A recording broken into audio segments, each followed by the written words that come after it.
Hello বন্ধুরা, দেখুন যে মানে তৃণমূল থেকে যারা বেরিয়েছে এমপিরা, তারা হচ্ছে ভালো তৃণমূল বলে একটা প্রচার করে একটা দলে গেল, কি দলটার নাম যাই হোক, এখন তারা নাকি এখন বিজেপিতে যোগদান করবে। তাহলে বিজেপিকে আমরা জেতালাম, মানে তৃণমূলের মানে চোরচামারি এইসব করেছে বলেই তো আমরা বিজেপিকে জিতিয়েছি।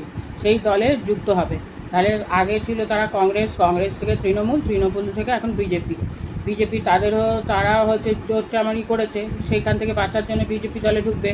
আর বিজেপি দলেরও দরকার আছে, কারণ এমপির দরকার সংখ্যাগরিষ্ঠতা লাভ করার জন্য, তারাও নেবে। তাই বলছি, তাহলে এখন আর দল আলাদা আলাদা দলের কি না প্রতীক কি হলো, মানে একটা দলের প্রতীক থেকে জিতে অন্য দলে ঢুকলো।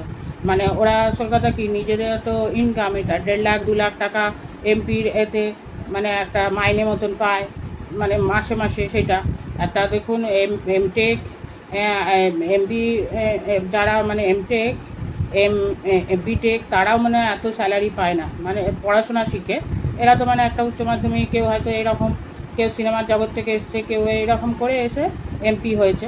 তারা মাসে মাসে ইনকাম করছে, কারো 60 বছর ঊর্ধ্বেও হয়ে গেছে, রিটায়ার্ড নেই।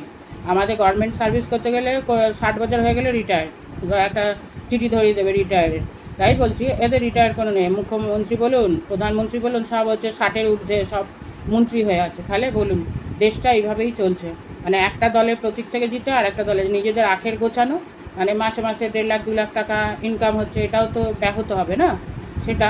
আর হচ্ছে নিজেদের মানে নিজের চুরিচামারি করেছে, এটা থেকে বাঁচার জন্য। আর যারা দলে নিচ্ছে বিজেপি সরকার, তাদেরও সংখ্যাগরিষ্ঠতার দরকার, সে গরিষ্ঠতার দরকার, তাহলে তারা হচ্ছে এমপির বাড়ানোর দরকার, সেজন্য তারা নেবে। এই আমাদের দেশের এইটা রাজনীতি চলছে।